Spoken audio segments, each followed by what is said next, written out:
Hello, how are you? Thanks for choosing this video. There's lots more to come on the channel, so please stick around.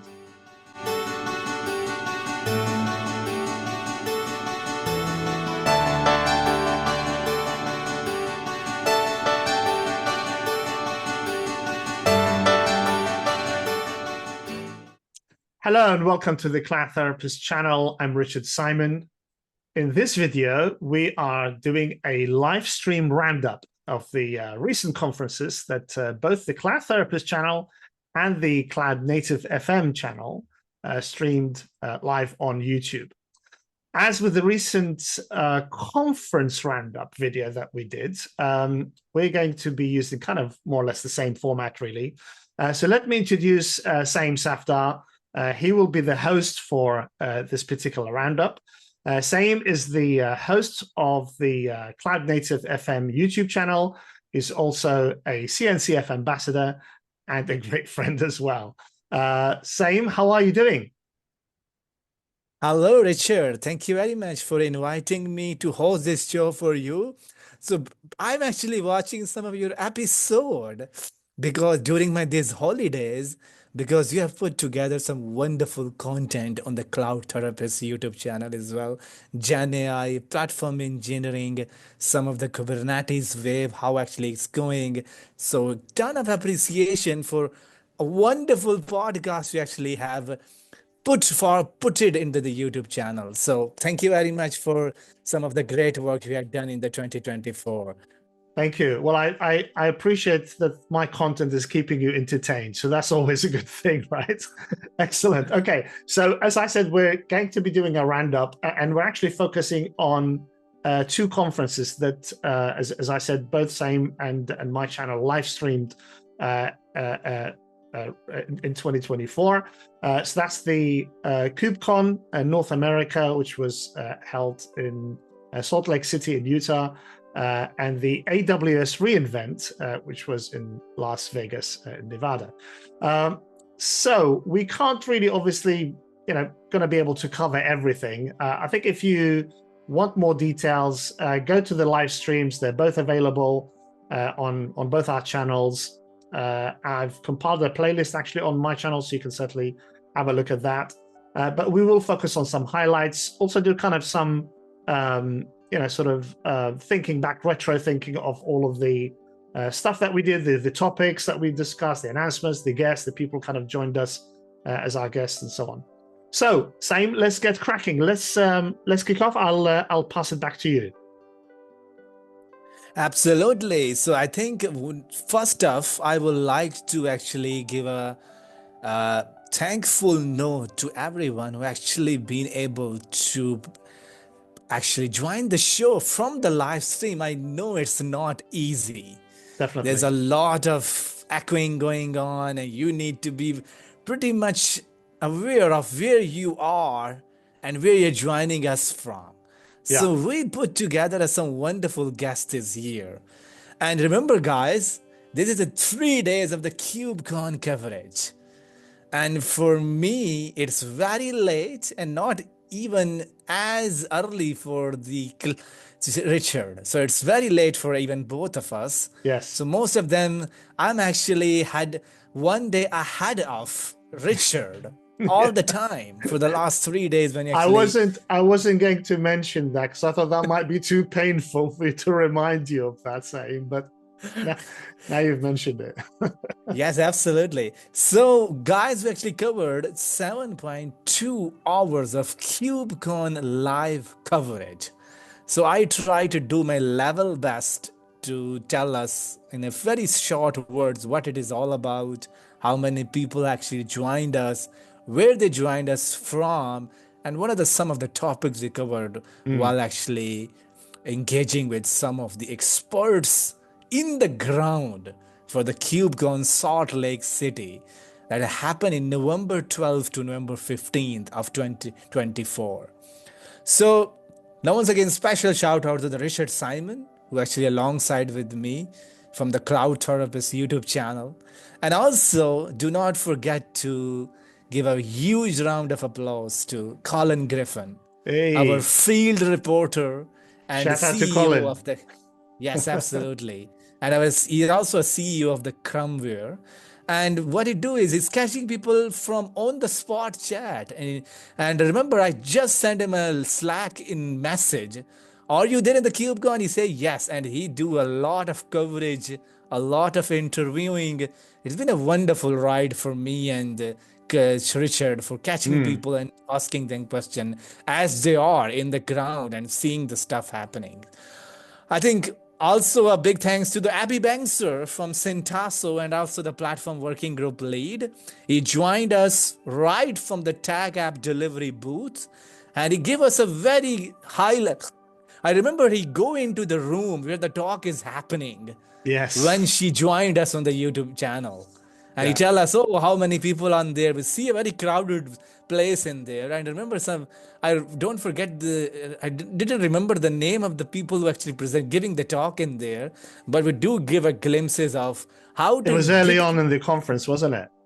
Yes, Yeah. absolutely. Yeah. Yeah. Yeah. And I think it's between the afternoon time when the conference is happening. So big shout out to Abby Bangser who actually joined us. And another, we catch Liz Rise from the Equivalent booth. Eee. That's a special moment for us because Yeah. That was she's quite a cool. very well recognized industry leader in the eBPF. Yeah. She wrote book and she talk about eBPF, Cilium every day. I believe might be actually during his sleeping, he also talking She about does eBPF. eBPF in her sleep, as they say. Yes, Yes. absolutely. And I think rightfully so because it's now becoming a standard of adoption for enterprise security, networking, and Definitely. observability Yeah. in the cloud native Yeah. environment. And also we catch up, I think, on Wednesday, Thursday. I couldn't remember the exact name, but you can check it out on 3-day live stream. It's all available on the Cloud Therapist. You can go back in time and see what was the day. But Thorsten Hans and Match Butcher always on the search list for the individual and contributor who believe the next wave of computing is WASM. And I believe the only trend is serving a compatibility enigma and has proven to be a very fascinating to many and learning and improving all the time. That's WASM. And we actually talk to them from the booth what it is like. What are the conversation happening there? Is it something about attracted? And we saw there's so much attraction going on in these days as well.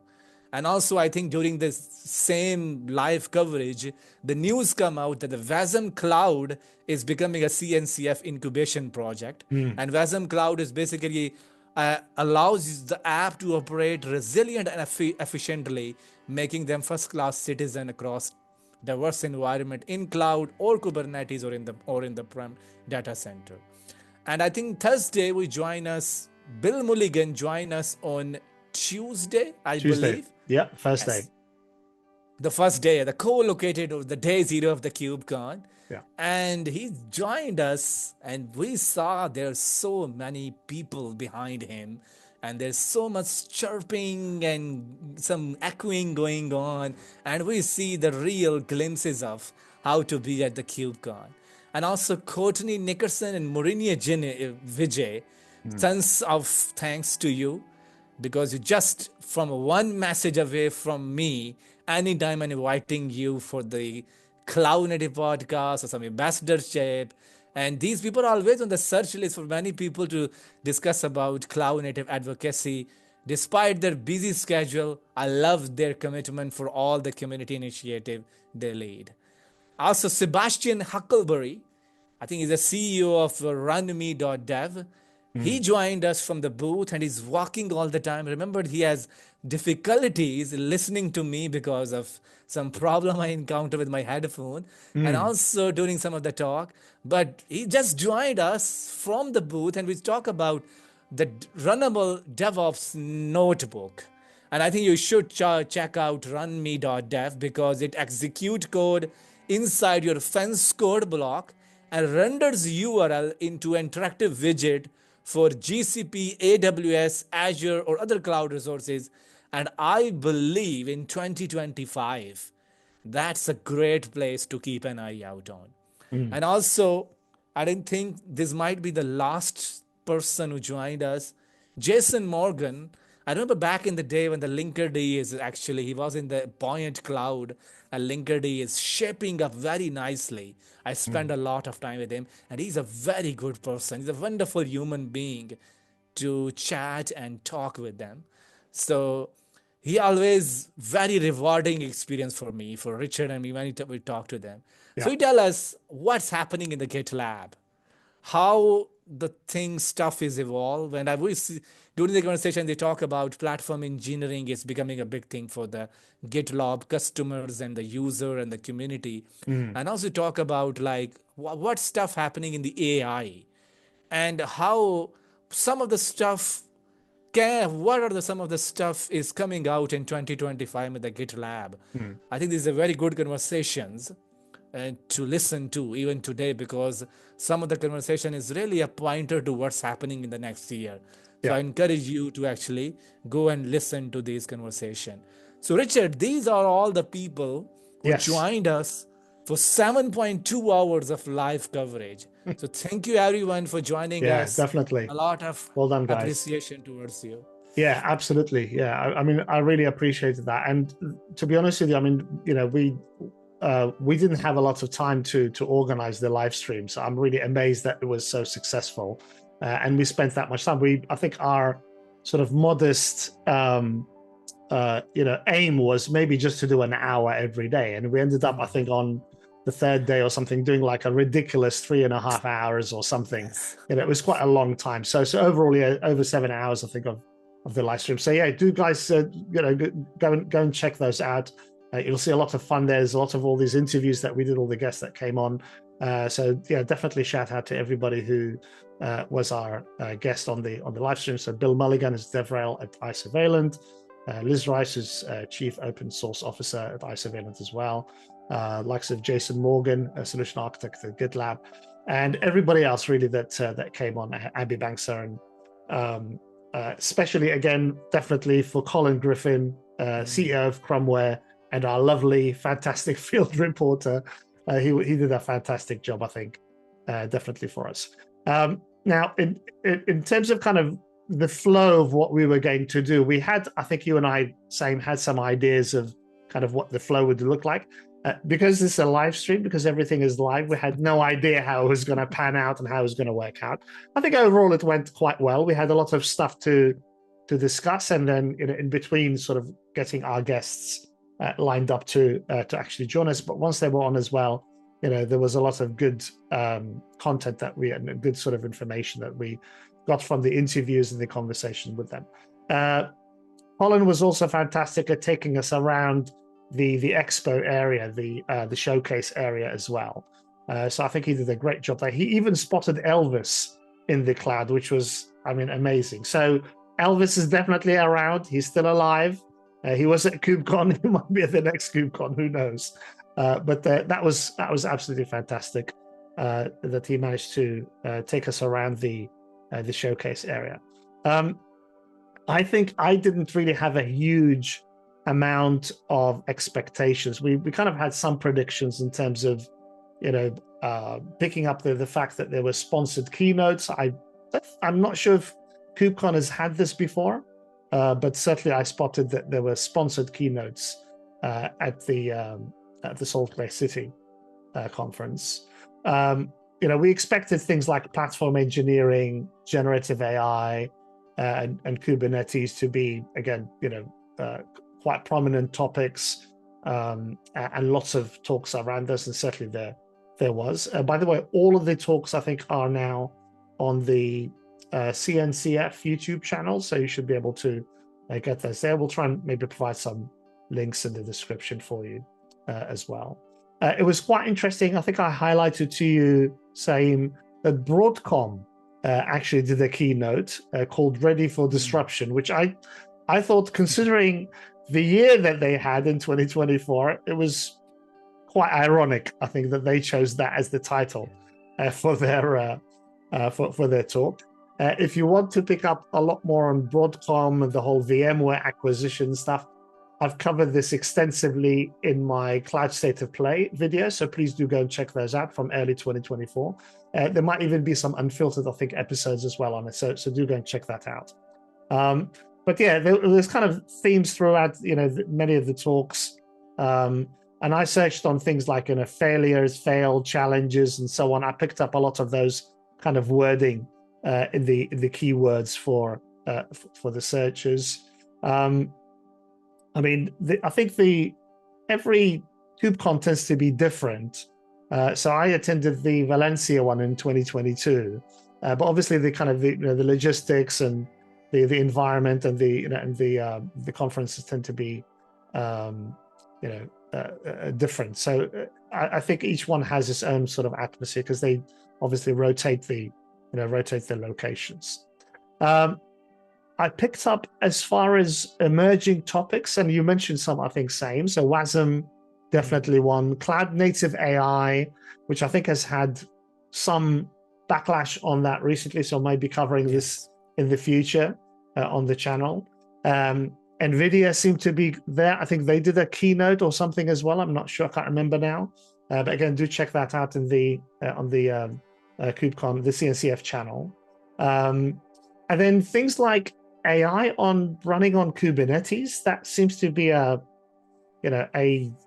topic that a lot of people kind of seem to be keen on doing. I think we've mentioned in the past, kind of AI and running that, in a containerized environment, and why would you want to do that, and so on. So I don't know. I mean, it was certainly one of the topics that came up, and I think there's maybe one or two talks on that in the in the conference. So yeah, that was kind of another emerging theme. Now, another interesting one that came up was Kubernetes network security by solo.io, and this is kind of, I think, in that space around sort of what I would call sort of cloud network management. So the likes of Aviatrix and Megaport and others who are kind of in that space are an interesting area to consider, because there really isn't a huge amount of focus on that. Yes, kind of isovalent and whatever, with Cilium and so on, you can kind of do a lot of that using eBPF, but actually in practice, I think it's a growing area. And the only sort of major player I've seen in that is Aviatrix. Maybe Thousand Eyes from Cisco, which is a subsidiary of Cisco as well, and their tooling. Again, we've discussed a lot of that in Cloud State of Play, so do check that out. But that's kind of the areas that I picked up on. Red Hat, I thought, was interesting. They were talking about AI rather than some of their, I don't know, least recent licensing scheme decisions, maybe. Or even open, or even OpenShift. So again, also focus from them on that. I don't know about you, Saim. Did you pick up anything on the elephant in the room, which is the open source licensing models? And again, you and I covered this in the Cloud State of Play, which you were a special guest on. And I think I've actually released an unfiltered episode on that as well. So we'll provide some links in the description for you. But did you pick up anything on that topic yourself? Yes, absolutely. I think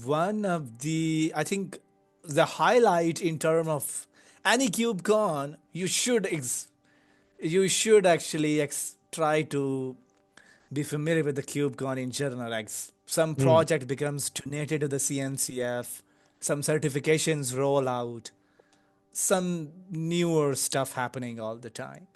I think one of the things, the WASM Cloud is now becoming a CNCF incubation project. I think the WASM Cloud is a very interesting thing. I think this is definitely both of us on a radar in 2025. And there has a very good potential to it as well. Because considering the wave of everybody's trying to ask, Kubernetes should be invisible to most of us. I don't want to see like, oh, there's a deployment has replica set has a pod, and pod has some container inside it. I don't want to care what the hell is going on. I just need to shoot my application in the cloud or in the cluster. So I think WASM, if you can actually package a WASM with Kubernetes, Yeah. you can get rid of the container nightmare. So with that, you need very fewer tooling compared to so much right now. So that's a very interesting space to watch out. I think during the KubeCon time, CNCF actually publish a technology radar landscape. Mm. This is basically which one of the CNCF technologies are actually being using in business setting for multi-cluster app management. Argo CD and Cilium are now ready to adopt. For batch AI and ML computing tech, Apache Airflow, KubeFS, Kubeflow are top three to adopt. And managing LLM traffic from multiple apps to multiple LLM provider include new and different challenges where traditional API gate features are fall short.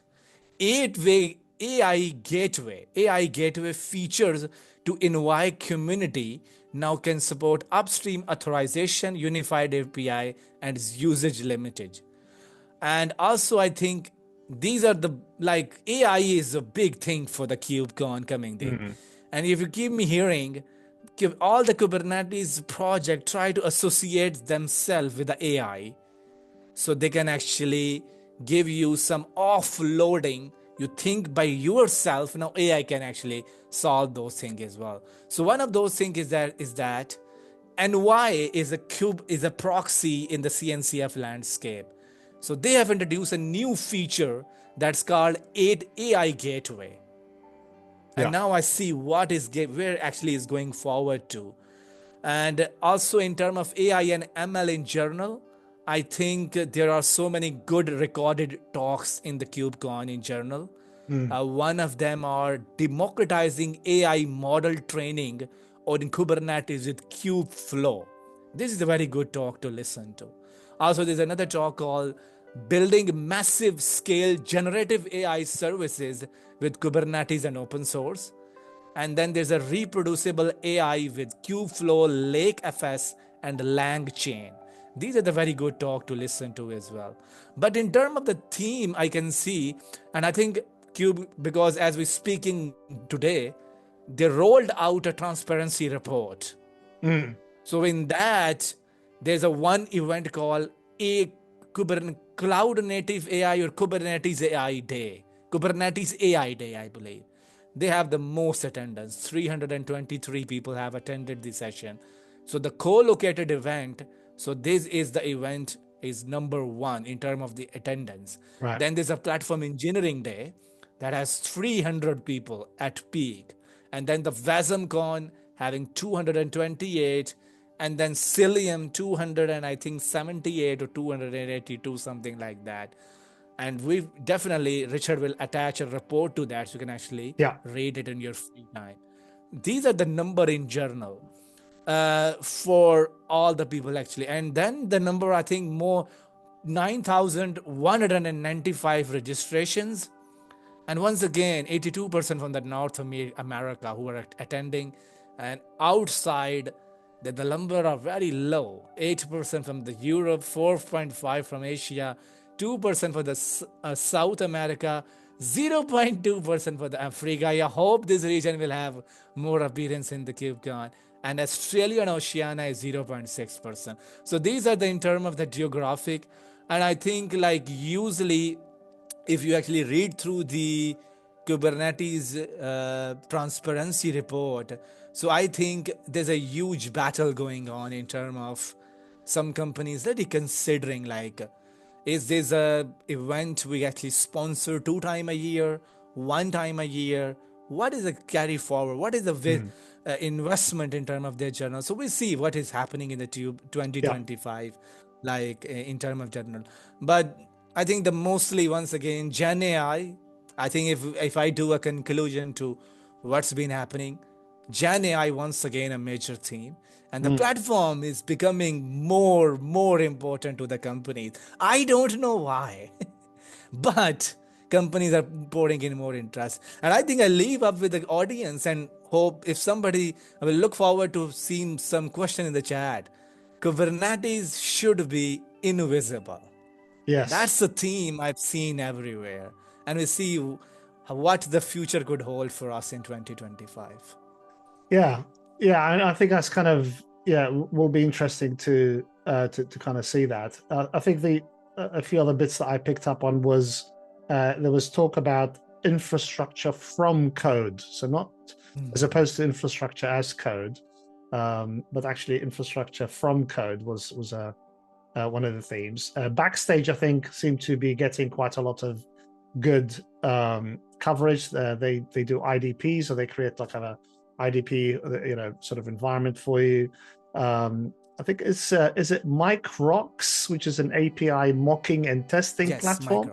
I think we actually had them. Did we not have a interview with them on their stand? I'm sure they were. Yes, I think we part did of our an live interview. stream. Yeah.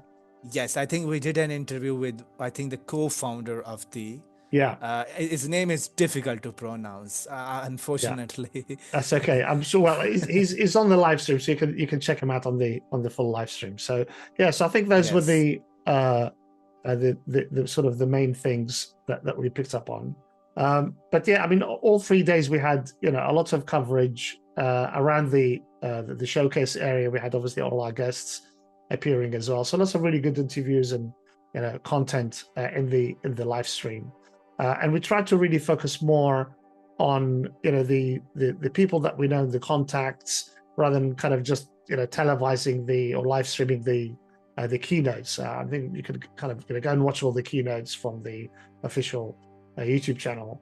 But for us, it was kind of getting in touch with all these people, having these guests on, talking about those technologies that were sort of interest to us, things like WebAssembly and generative AI and eBPF and stuff like that. I think those are kind of the main things that we really wanted to pick up on. Now, just to conclude this side, Saim, you said, and we were talking just offline, kind of in terms of the future of the KubeCon conference, and we kind of discussed that a few things and ideas around that. What's your view on what's been happening, and now that we've kind of got the statistics out for KubeCon North America? Yes, I think the next KubeCon is in KubeCon London. That's where you are. So one good news for my audience and your audience is that KubeCon London will be a very professional live stream for us, because I have making a lot of promises. Yes, absolutely. Yeah. We have Colin, we have Richard, definitely we have more people with us. We try to do something very interesting this year, because the event where it's happening, the Richard is in it. So we can actually do all the planning behind the scenes. So make sure you subscribe to Cloud Therapist if you want to stay informed about the KubeCon in general. So in terms of the question, I think KubeCon needs to be revisited. Actually, I believe at this moment of time, KubeCon should need to be revisited, because I think the trend is moving away. A lot of the companies saying, yes, we have Kubernetes cluster being deployed, but we don't want to talk to Kubernetes. And I think in general, when I talk to the people and people approaches me and I have some question and they have some question, one of the mutual consensus I built around for the last year is that we love Kubernetes feature, but not Kubernetes in itself. Right. So if we only love Kubernetes features, so some companies might want to try out, strip the functionality and make them available outside of the Kubernetes. So projects are doing that exactly the same in the CNCF. So our Kyverno is just run on the Kubernetes cluster. Now they build a mechanism you can use Kyverno outside Kubernetes. And I see all of the projects are doing it. So in terms of the conference in general, if Kubernetes become invisible, then this name KubeCon might become faded for a lot of the people, because nobody able to know like what the hell is Kubernetes, because 80% of the time we don't want to care about it. Talk about it, yeah. We only see, yes, oh, we have logo is reminding us that Kubernetes is running and Yeah. abstracted away. And a conference like KubeCon might need a new name, or then some companies say, oh, this is a conference for the builder, not for anything else. Yeah. Builders who are pouring in stuff on top of Kubernetes, abstracting the complexity and making their customers happy with just a thinner layer to deploy stuff. Yeah. Then people think, is it a conference for everyone or just for the nerdy people? So I think the three basically, I think, quite of a path forward can do it. Like right now, the conference is for everyone. I Yeah. love this notion of customers, community, open source people, student, graduates, anybody can involve in. Then there's a portion where companies are building mechanism and they want to sell it out. Yeah. They go into the KubeCon, want to talk to the customer. Then there's the open source community.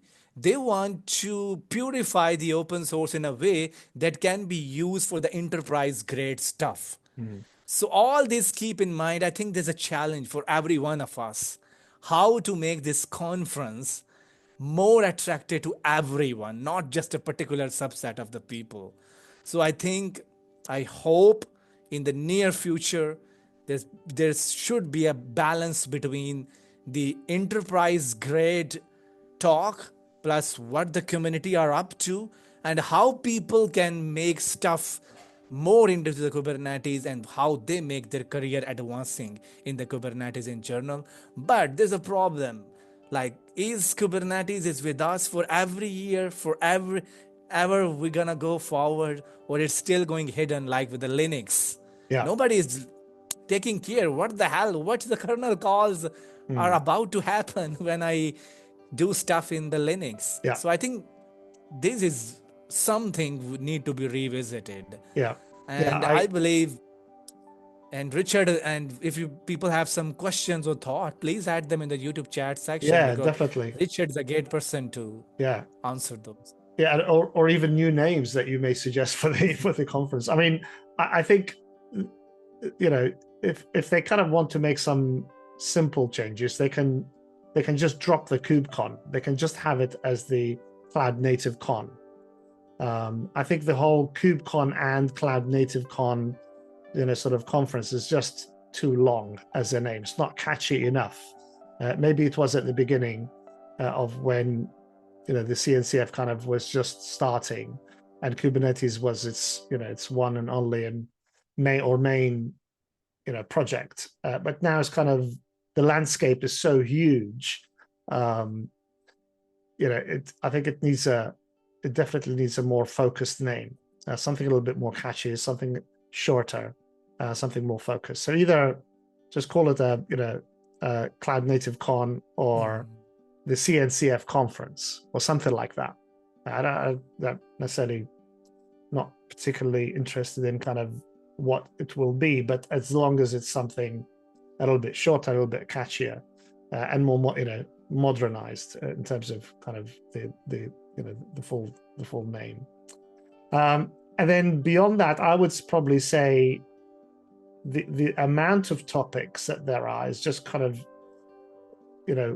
grown so much. It's now kind of overflowing, and we certainly have some polarization around certain types of topics. So like Kubernetes, like platform engineering and DevOps, like AI or generative AI in open source or something.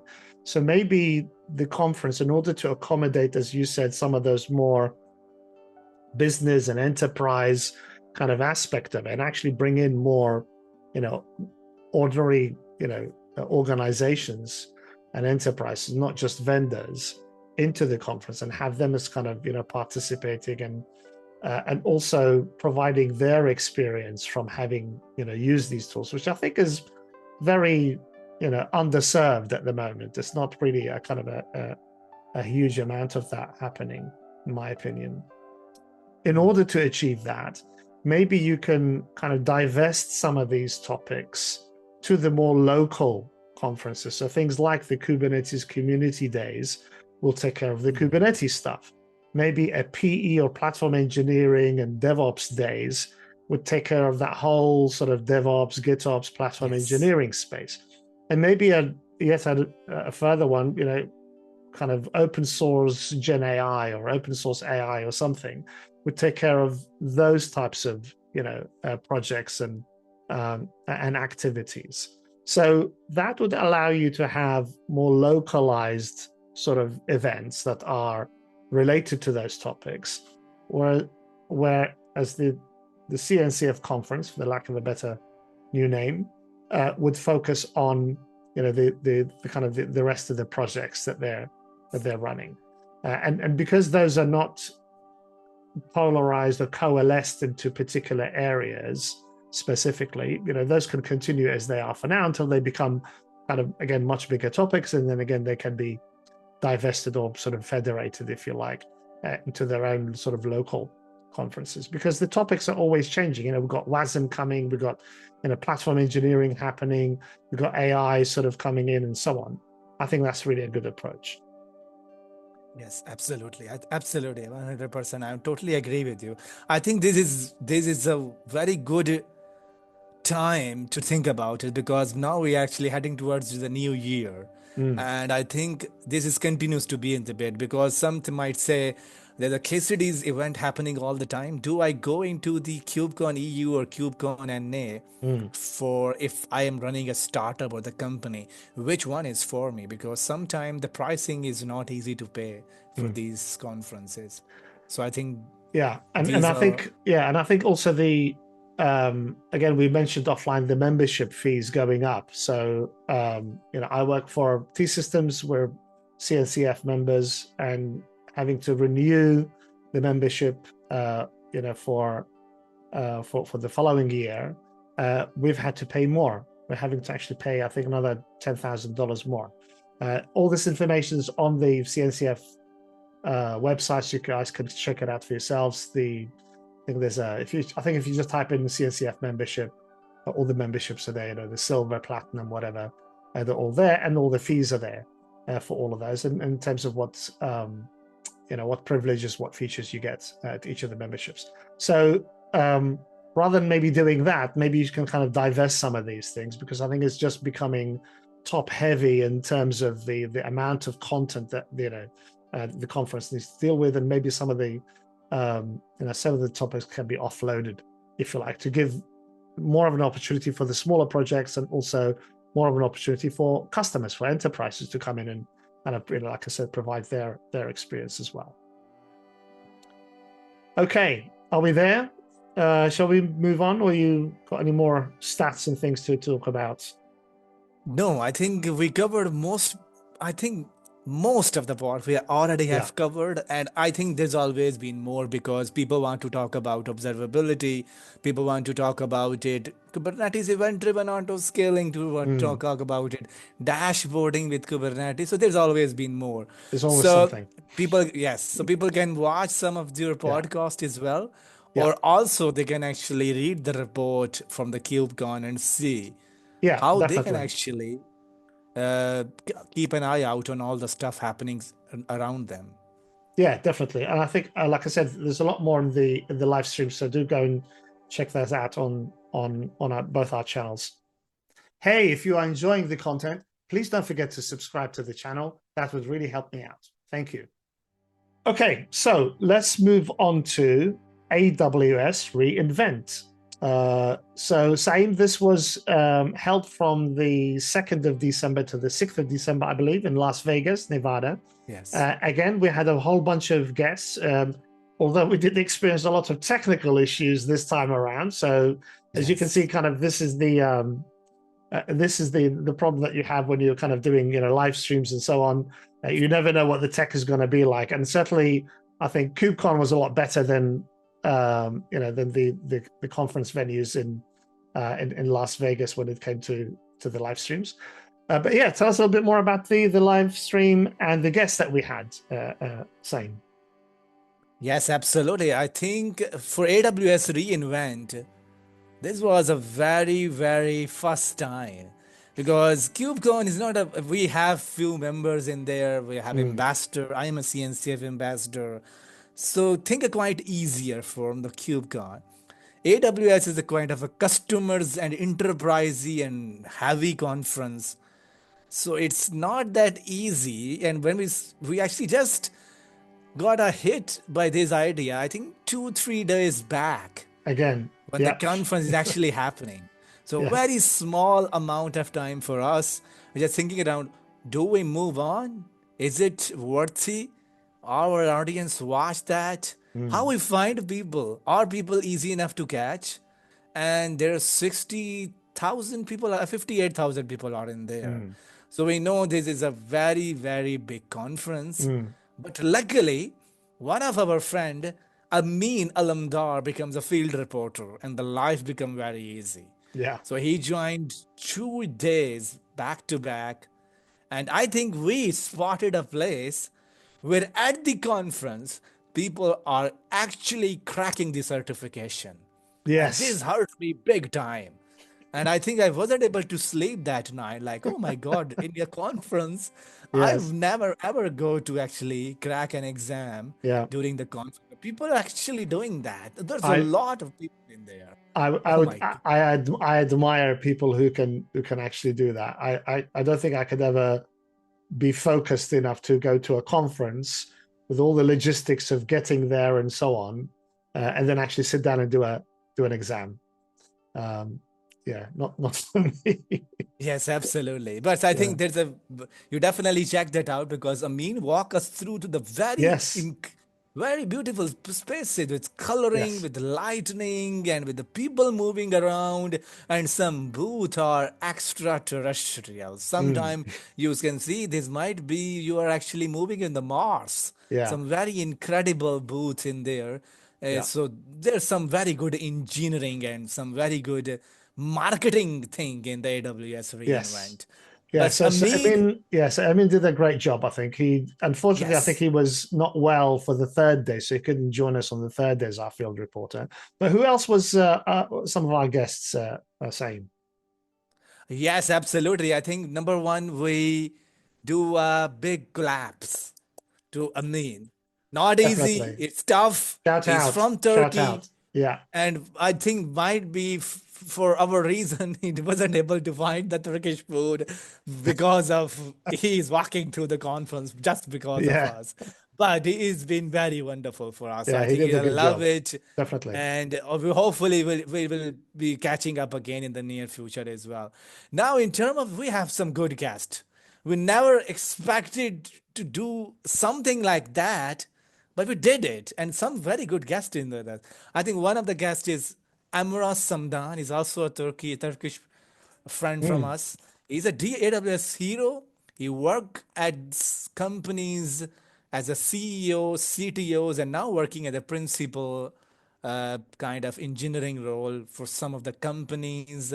And he's a very good. He's actually did a wonderful deep dive of one of the things we spoke about early: infrastructure from code, infrastructure as code, Mm. how the people are deploying stuff with AWS, Mm. what services are they going to use, how developer is actually looking all this Gen AI wave, are they beneficial to them, or it's creating a chaos or overwhelming.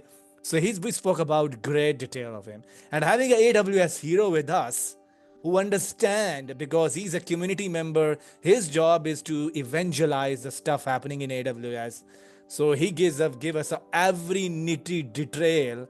And one of the good thing is that for me and him and Richard, we have a big news that the serverless DB actually originated from AWS reInvent. Mm. And for all of us, this was our favorite news from the AWS reInvent this year. And also, the next guest is John Hammond, AWS, Mhm. and he's working on, I think, Ireland, UK type of territory, controlling that, Yeah. what's happening in there. And he's a good friend of Richard Simon, and he also done some episode with him. So Mm. he joined. We have some issues with actually connecting back and Connections. forth. Yeah. Yes, but he's actually tell us like what this event is, Yeah. how like is how enterprises are involved in this event, and what value are they getting out of it. His thoughts were very beneficial. Yeah. I must think like if some companies wanted to invest money in AWS reInvent should listen to the John Hammond talk because he did a wonderful deep dive of all of this. Yeah. Then there is a Romario Barazella from Octeto. His job is, and his company is developing developer portal, you call it, or he building a UI for the developer, and you can have ephemeral environment to control most of your part and make sure your cost is not tripled or quadrupled when you work in the Kubernetes. So his startup is Octeto, OKTETO.com. You can get all the detail. He's tell us what his company does, what his customers are they, where is the direction this whole thing is evolving. So tons of appreciation for joining us. Ahmed Bieber is a CNCF ambassador, also a senior principal manager or platform manager at the New York Times. He joined us, and he actually gave a talk on the AWS reInvent about the cost, how you can control the cost. So he tell us how is day-to-day gonna look like at the New York Times, how they're managing all the news and details and what they've been doing, which platform they have been using. It's a very good story. I must admire people to go and listen to what he actually spoke about during his time with us on the live stream. And Austin Parker, he is a member of the Honeycomb company, and also he is a governing member of the Prometheus and observability things inside the CNCF. So he spoke about what is observability today, what challenges people are facing, and he also spoke about the new theme. I think profiles has been added to the newest feature of the OpenTelemetry. So he talked about all these OpenTelemetry, Promethean observability thing as well. And Austin is always been on my wish list because he is so early into the OpenTelemetry.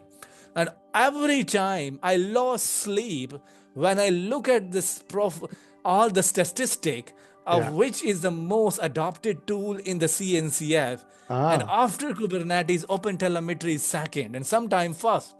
And then I said, what the hell is this? What this project has been doing? Please tell me. And luckily, Austin tell us why it's so necessary and why it's widely adopted. Because I think back in the days, we actually fighting every day. I remember back in the day, I fighting with I'm actually putting data out from app, container, clusters, machine, and every time the format is changed. So I need JSON-net, YAML, or blah, blah, blah. Why not have a universal format wherever the data has come from and then put them into the observability board and see what's going to be fixed, what need immediate intervention, and what to talk about, what to actually prioritize. So OpenTelemetry is a big thing. So I think in journal, we really big shout out to Amin Alamdar, our field reporter, Amra Samdan, John Hammond, Austin Parker, Ahmed Baber, and also Ramiro Barazella. They all joined us live from the conference. We did it, and Richard, we should be proud about it because we never thought it's going to be a successful or we even close to that. Definitely. But we did it. Yeah, no, definitely. I think we did a good job with that, considering, as we said, the technical difficulties that most of our guests really experienced. But also, really, reInvent is not the same kind of conference, and it's not the same kind of atmosphere, and it's not the same kind of expo or showcase area, the exhibitor area. So really being able to kind of having the ability to have those extra guests and for them to come on, considering the technical problems, I think that was a good achievement that we managed to do that, because like I said, we couldn't really do the same thing with the showcase and the exhibitors as we were able to do with KubeCon. KubeCon is a lot more sort of open and relaxed and kind of laid back sort of approach. Everybody's a lot more sort of open to that kind of conversation. Somebody can just rock up to your stand and say, hey, we're live, can we just do a quick interview with you? So that's kind of more more achievable kind of thing, at KubeCon than it would be at reInvent, or indeed maybe even other conferences as well. So considering that, considering the tech issues with the connections that we had, I think we did quite well. Again, there's lots of stuff that we covered in terms of the announcements and so on. You can obviously go to the AWS channel to kind of watch all the videos, all the keynotes and everything that happened on the day. So Matt Garman is the CEO of AWS, did lots of announcements. Werner Vogels surprisingly only came on Thursday, which was kind of interesting. So you had I think Dr. Swami and various other ones kind of doing the day in between. But Matt Garman on day 2, which we covered, which was Tuesday, the 3rd of December, I believe, and then Werner Vogels on the Thursday as well did some announcements. But most of the announcements, I think, were on the Tuesday and Wednesday. We had things like SageMaker sort of updates. Amazon Q and Bedrock had some really good updates, and it's about time, I think, that they, rightly so, that they had that. Kendra had some updates. There was stuff on announcements from Bedrock got quite a lot. Everything from a knowledge bases to GraphRag support to data automation capabilities. There were studios being announced everywhere. Guardrails, multimodal toxicity detection features, all part of Bedrock now, and so on. So there was a lot of that stuff. Obviously, Amazon Nova was another one. That's kind of the LLM models from Amazon. There's actually some new stats that have just come out in terms of their performance. I'll try and include a link in the description for that as well. And yeah, I think there's quite a lot of sort of stuff there over the 3 days. Werner Vogel's sort of CTO keynote was a lot more around some of the typical activities. There was, I think, a little bit of a mention around the Amazon Aurora distributed SQL or DSQL announcements, which was actually announced the days before. So he was kind of just picking up on some of the details and reiterating on that. EKS had auto mode, I think, announcement around that. Aurora gained PostgreSQL support, and again, lots of other stuff there. But Werner Vogel's, the point I wanted to pick up on was he talked about cell-based architecture, which was, yeah, great, kind of interesting that he was actually doing that. Unusual for a keynote, but in my opinion, but it was interesting that he did that. He kind of seemed to reminisce about S3s. He spent a lot of time going down memory lane and talking about tractors, or somebody he called on, one of the engineers who came on and talked about farms and tractors as an analogy, I think. So again, reminiscing about S3. He had a customer on, Too Good To Go, which will talk about world food and sort of, avoiding wastage of world food and things like that. So yes, it was an interesting keynote, not the kind of usual, maybe more focused on, the technologies and things like that. The other one that I think came out was Oracle Exadata now going into AWS. Again, not that surprising, but still interesting that Oracle is now kind of doing its databases and so on, in AWS. The VP called Jeff Carter said, "We are very excited about this." I'm sure AWS are, because that means that Oracle is now in AWS. I'm sure they're very excited about that news. United Airlines was, I think, a modernization story. So they came on as a sort of a customer story, and they were talking about 400 plus apps that they've modernized. Presumably, they've made them cloud native. That's kind of what they mean by modernization. Other keynotes, there was stuff about accelerating healthcare with Gen AI, reimagining the dev experience at AWS, power of cloud network innovation. So again, that kind of cloud network management sort of thing happening again. But really, yeah, I think for all of the keynotes and all the announcements, check out the live stream, because we've mentioned quite a few of them. There's probably too much to go through here in this roundup. And definitely go to the AWS reInvent channel as well. I'll try and maybe include some links for that as well in the description for all of the details. So yeah, I think that was kind of the overall sort of feeling. I think, you know, again, how many hours did we do for that one, Sam? Was it like 6 or 7 again? I think we managed to do.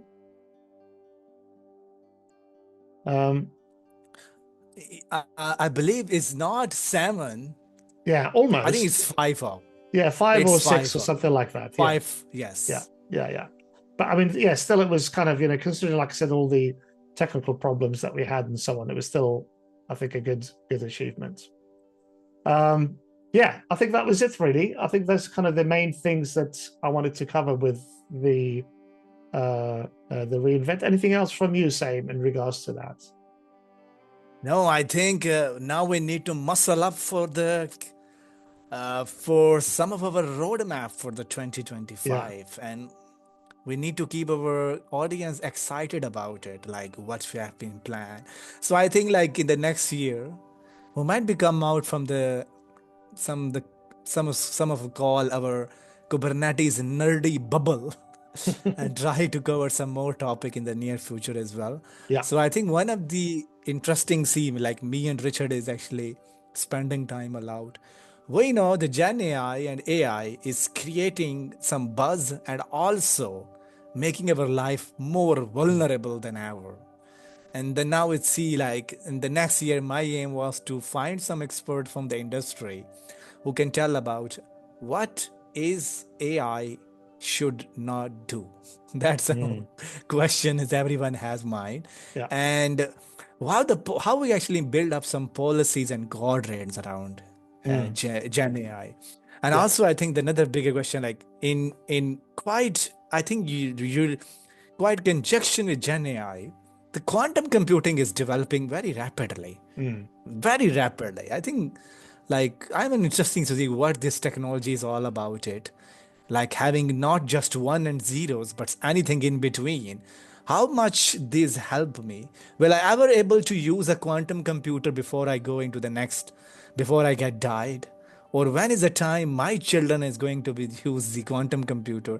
Or if quantum computer make guardrails to Gen AI, and some people are saying it's the only way to control the Gen AI to build a chip or design that actually resist AI to do not do these kind of stuff. Yeah. And then people are saying, let's AI do that.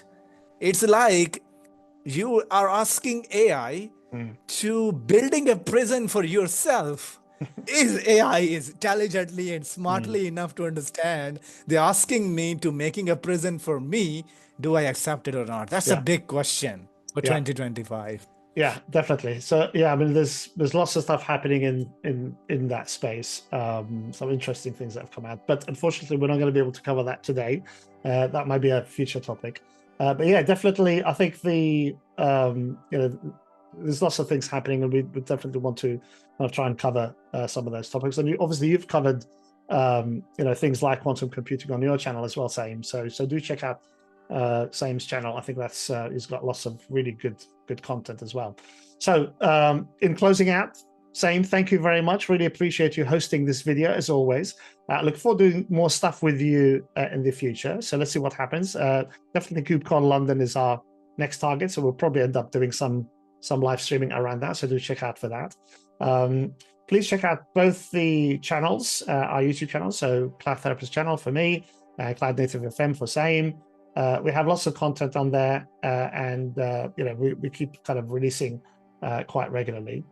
Please also subscribe to the channels. I know that's kind of a you know, it may be kind of quite trivial for you, but it's really important for us. It really helps us out.